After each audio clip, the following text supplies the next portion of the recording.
अस्सलाम वालेकुम मेरे समझदार पाकिस्तानी। मेरा नाम रेहान तारिक है और आप मेरा यूट्यूब चैनल और फेसबुक पेज देख रहा है। करोड़ दरूद आकाए दो जहां नबी मेहरबान मोहम्मद मुस्तफ़ा सल्लल्लाहु अलैहि वसल्लम पर। इस दुआ और इस उम्मीद के साथ इस व्लॉग का आगाज़ करते हैं कि अल्लाह रब्बुल इज़्ज़त इस मुल्क के फैसला साजों के दिलों में समझदार पाकिस्तानियों के लिए नरमी पैदा कर दे। इस बात का इदराक मुझे बड़ी शिद्दत से हो रहा है कि ये अहमकों की हुकूमत है जो फैसले पहले लेती है और सोचती बाद में है। इस वक्त आलमी रेटिंग एजेंसीज मुल्क की मईशत से मुतालिक कोई अच्छी पेशगोई नहीं कर रही हैं। खास तौर पे हाल ही में जो मूडीज की रिपोर्ट है वो भी बड़ी खतरनाक है। बताया जा रहा है कि मुल्क में मजमूई तौर पर ज़र मुबादला के ज़खायर 9.7 अरब डॉलर्स हैं जो पाकिस्तान की ज़रूरियात पूरी करने के लिए नाकाफ़ी हैं। मुल्क में सिक्योरिटी सूरत हाल ऐसी है कि बन्नू लहू लहू है। D I Khan rural health centre पर हमला हुआ। डी आई खान लहू लहू है। शहर इक़्तिदार वफाकी दारुल हुकूमत फैज़ाबाद का पॉइंट चौक है जहाँ पे अब से कुछ देर पहले पेट्रोल से भरे कंटेनर्स को रोका गया।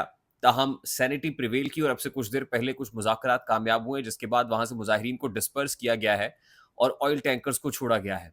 ना मुल्क की सिक्योरिटी सिचुएशन ठीक है, ना मुल्क की इकोनॉमिक सिचुएशन ठीक है और ऐसे में हुकूमत टाबकटोइयाँ मार रही है। इंजीनियर खुरम दस्तगीर के बाद अब वज़ीर ख़ारजा इसहाक डार साहब, मुझे तो वज़ीर ख़ारजा कहते हुए भी अजीब सा लगता है, इसहाक डार हूँ और मुल्क के वज़ीर ख़ारजा हूँ। वो हुज़ूर दाता अली हजवेरी रहमतुल्लाह अलैह के दरबार पर हाज़िरी के बाद जब सहाफ़ियों की झुरमुट में आए, तो सहाफ़ियों के सवाल का जवाब देते हुए कहते हैं कि अभी तो पीटीआई पर पाबंदी का फ़ैसला हुआ ही नहीं, आपने फ़ैसले से पहले ही ये बात करना शुरू कर दी। स्टेक होल्डर्स को, इत्तेहादियों को एतमाद में लेंगे तो फ़ैसला करेंगे। यानी लगता ये है कि हुकूमत अब अपने कहे से पीछे हटती हुई या यू टर्न लेती हुई महसूस हो रही है। वरना इसहाक डार जो डेप्यूटी प्राइम मिनिस्टर हैं, वज़ीर ख़ारजा से बढ़कर मुल्क के डेप्यूटी वज़ीर आज़म हैं और डेप्यूटी वज़ीर आज़म ये कह रहे हैं कि अभी तो ऐसा फ़ैसला हुआ ही नहीं है। आप अंदाज़ा कर लीजिए ये हुकूमत हमाकतें नहीं कर रही तो क्या कर रही है। जो पिक्चर इस वक्त मुझे आपके सामने रखनी है, सबसे पहले तो मैं आपको ये खबर दे दूं कि इमरान खान साहब के जिना हाउस हमला केस समेत जो 12 केसेस हैं 9 मई के, उनमें इंसदाद दहशतगर्दी अदालत के जज खालिद अरशद की जानिब से तहरीरी फैसला जिसमें उनका जिस्मानी रिमांड मंजूर किया गया है वो जारी कर दिया गया है।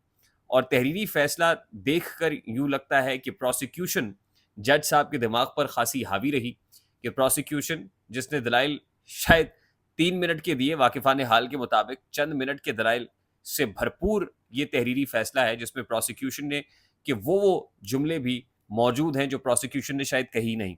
और दूसरी जानिब 8 घंटे की इस समात में 4 घंटे अजहर सिद्दीक एडवोकेट जो इमरान खान साहब के वकील हैं और उसके साथ इस्मान रियाज गिल थे, वो 4 घंटे तक दलाइल देते रहे मगर उनके दलाइल मौजूद नहीं। और कहा गया कि वकला की जानिब से कहा गया कि हमारे दलाइल को तहरीरी हुक्मनामे का हिस्सा बनाइए, मगर वो इस्तदा बार बार मुस्तरद की जाती रही।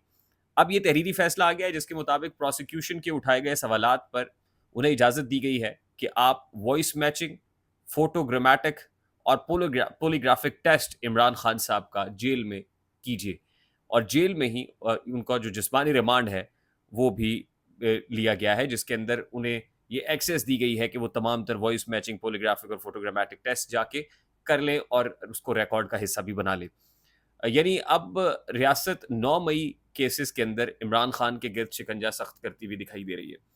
अब हुकूमत की जानिब से तो ये फैसला कर लिया गया कि पाकिस्तान तहरीक इंसाफ पे पाबंदी लगानी है, बानी पीटीआई पे आर्टिकल 6 लगाना है, साबिक सदर आरिफ अलवी पे आर्टिकल 6, कासिम सूरी पर आर्टिकल 6 लगाना है।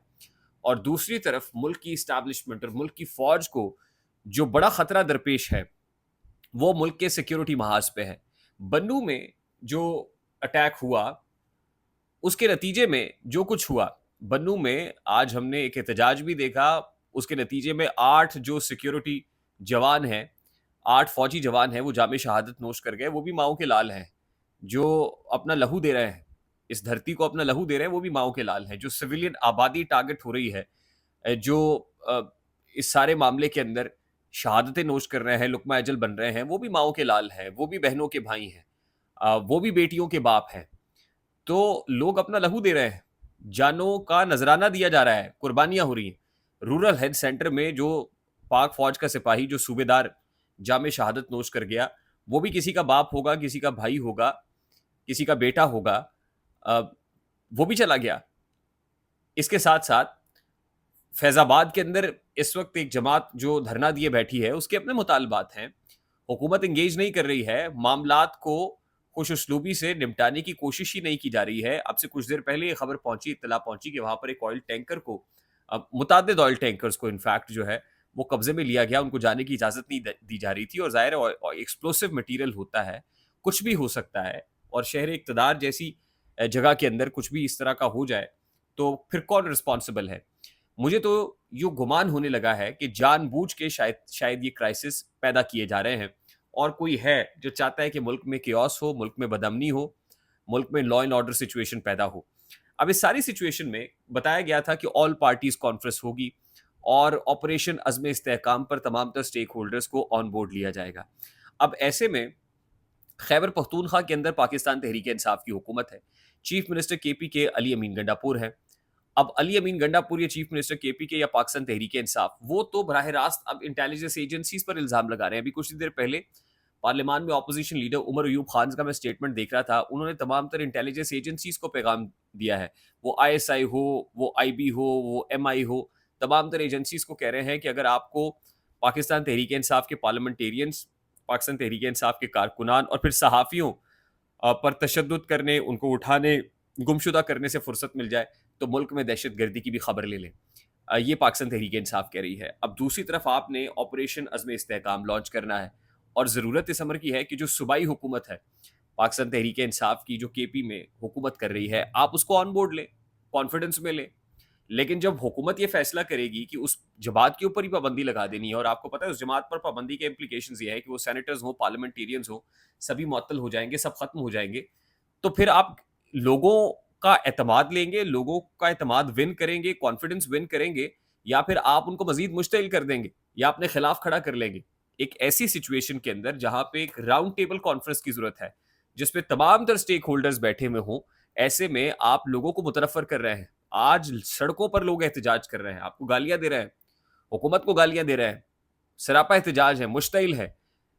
وہ کہتے ہیں کہ میں یہ کس کے نام لکھوں جو علم گزر رہے ہیں, میرے شہر جل رہے ہیں, میرے لوگ مر رہے ہیں, کوئی اور تو نہیں ہے پس خنجر آزمائی, ہم ہی قتل ہو رہے ہیں, ہم ہی قتل کر رہے ہیں.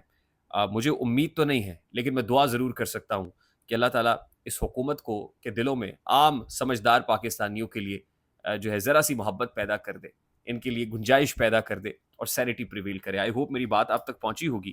اگر پہنچ جائے تو ویڈیو کو لائک اور شیئر کرنا مت بھولیے گا. چینل پہ نئے تو چینل کو سبسکرائب کر لیجیے گا, بیل آئیکن ضرور دبائیے گا. مجھے ریحان طارق کو اجازت دیجیے, اپنا بہت سارا خیال رکھیے گا. السلام علیکم.